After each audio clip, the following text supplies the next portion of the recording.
नमस्कार दोस्तों, आज की इस वीडियो में आपको बताने वाले हैं कि विलोपन विधि से जो है समीकरण कैसे बनाना है। यदि आप भी 10th क्लास में या 12th क्लास में 9th क्लास में किसी भी क्लास में हैं, यदि आप समीकरण बनाना नहीं जानते हैं तो आपको जो इस वीडियो को देखने के बाद एक बार में समझ में आ जाएगा और बनाना सीख जाएंगे। तो चलिए आप लोगों को बताते हैं कि विलोपन विधि से जो है समीकरण को कैसे हल करना है। कोई भी समीकरण आ जाए तो उसको बनाने के लिए आप लोगों के लिए जो है एक एग्जाम्पल लिए है, देख सकते हैं विलोपन विधि समीकरण का। और विलोपन विधि में इस तरीके से, जैसे एग्जाम्पल में है कि 2x + 5y = 8 है और दूसरा में है 3x + 6y = 6। तो क्या करना है आपको, जो ऊपर में जो है ऐसे है इसको लिख देना है समीकरण 1 लिख देना है लकीर खींच के, और नीचे वाला में लिखना है लकीर खींच के समीकरण 2, यानी 2 लकीर जैसे खींच के लिख देना है। अब क्या करना है, यहाँ भी गुना का चिन्ह देना है और यहाँ भी गुना का चिन्ह देना है। अब देखिए ऊपर में लिखना है, ऊपर में यहाँ पर का नीचे वाला का, यहाँ पर नीचे में शुरू में जैसे 3x है तो 3 हो गया शुरू में, तो यहाँ का 3 ऊपर में लिख देना है गुना में। और ऊपर में देखिए 2 है, 2x है यानी 2 है शुरू में, तो यहाँ पे नीचे में लिख दीजिए 2 को।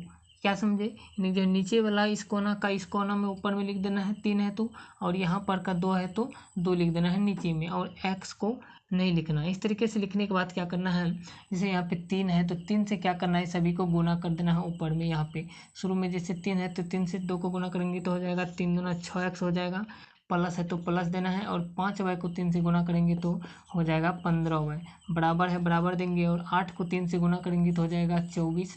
इस तरीके से लिख देंगे। इसके बाद फिर क्या करना है, इस 2 से जो है 2 से नीचे वाला को सभी को गुना करना है। जैसे 3x है तो 3x को इस 2 से गुना करेगा तो हो जाएगा 6x, 6x यहाँ पे लिख देंगे, प्लस है तो प्लस लिख देंगे। फिर 6y को 2 से गुना करेंगे तो हो जाएगा 12y, 12y लिख देंगे, बराबर है बराबर देंगे।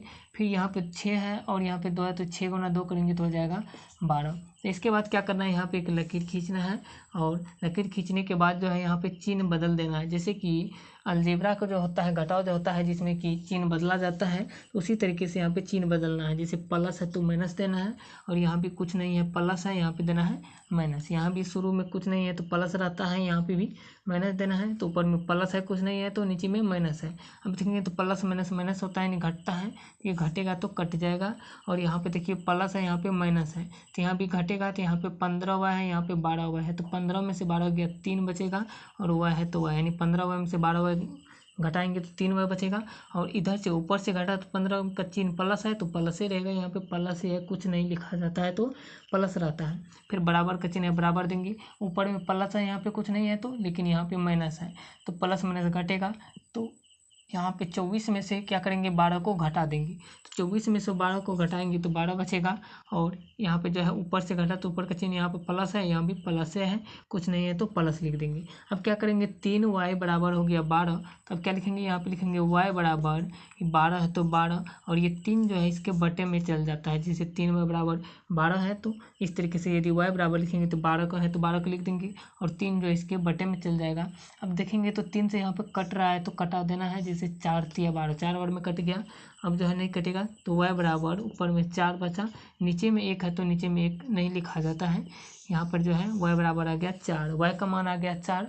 अब इस y का मान को जो है समीकरण 1 में रख देना है या समीकरण 2 में, कहीं पे रखेंगे तो इसका आंसर निकल जाएगा। जैसे y का मान को हम समीकरण 1 में रख देते हैं, समीकरण 1 ये है, इसमें रख देते हैं, तो यहाँ पे लिख देना है। जैसे हम यहाँ पे शुरू करते हैं, फिर से लिखते हैं यहाँ पे कि y का मान, आप लोगों को क्या क्या करना है, यहाँ पे नीचे में लिखना है, इसके नीचे में लिखना है, जगह रहेगा तो हम यहाँ पे लिख देते हैं, लिखना है y का मान, यहाँ पे लिख देते हैं y का मान समीकरण 1 में, y का मान समीकरण 1 में रखने पर, y का मान समीकरण 1 में रखने पर लिखेंगे तो यहाँ पर जो y का मान 4 आया है, समीकरण 1 में जो है वहाँ y की जगह पे 4 रख देंगे। जैसे हम पहले समीकरण 1 को यहाँ पे लिख देते हैं आपको समझाने के लिए। जैसे समीकरण 1 में है 2x + 5y बराबर 8, तो हम लिख देते हैं 2x + 5y बराबर 8, इसको उतार दिए। अब समीकरण 1 में जो y का मान रख रहे हैं, यहाँ पे जहाँ पे y है यहाँ पे y है, तो यहाँ पे क्या रखेंगे, इस 4 को रखेंगे। जैसे 2x है तो 2x लिख देंगे, प्लस है तो प्लस, 5y है तो 5 गुना, बीच में गुना रहता है, 5y है तो 5 गुना y है यहाँ पे, तो लिखेंगे 5 गुना y का मान यहाँ पे 4 है तो 4 को रख देंगे, बराबर है बराबर 8 है 8 लिख देंगे। अब देखेंगे तो 2x प्लस है प्लस 5 गुना 4 करेंगे तो 20 हो जाएगा, बराबर है बराबर और 8 है तो 8 लिख देंगे।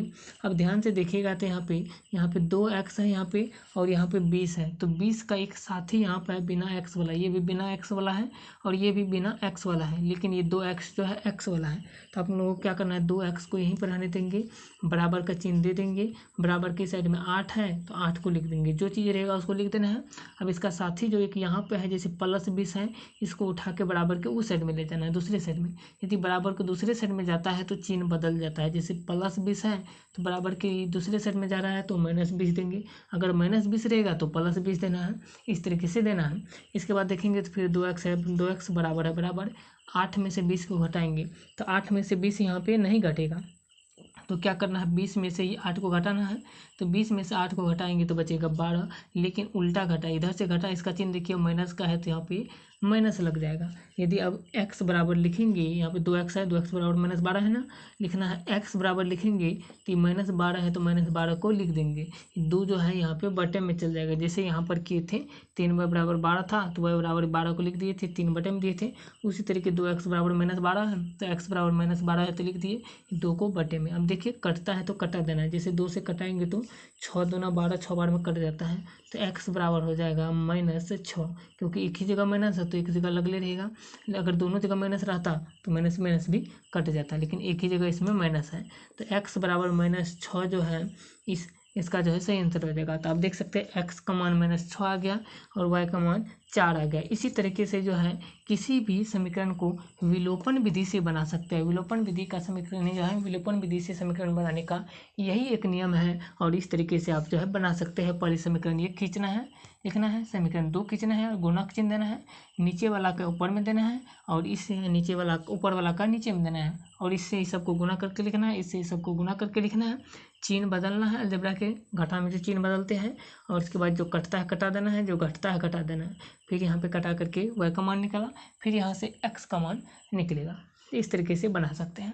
दोस्तों आपको जो है ये विलोपन विधि से समीकरण बनाने का नियम जो बताई, ये कैसा लगा ये वीडियो को देखने के बाद, तो आप लोग ज़रूर बताइए कमेंट करके। अगर वीडियो अच्छा लगा है तो वीडियो को लाइक कीजिए, चैनल को भी सब्सक्राइब जरूर कीजिए। मिलते हैं नेक्स्ट वीडियो में नए क्वेश्चन के साथ और नए टॉपिक के साथ, एक प्रतिस्थापन विधि के साथ कि कैसे बनाना है प्रतिस्थापन विधि से समीकरण को।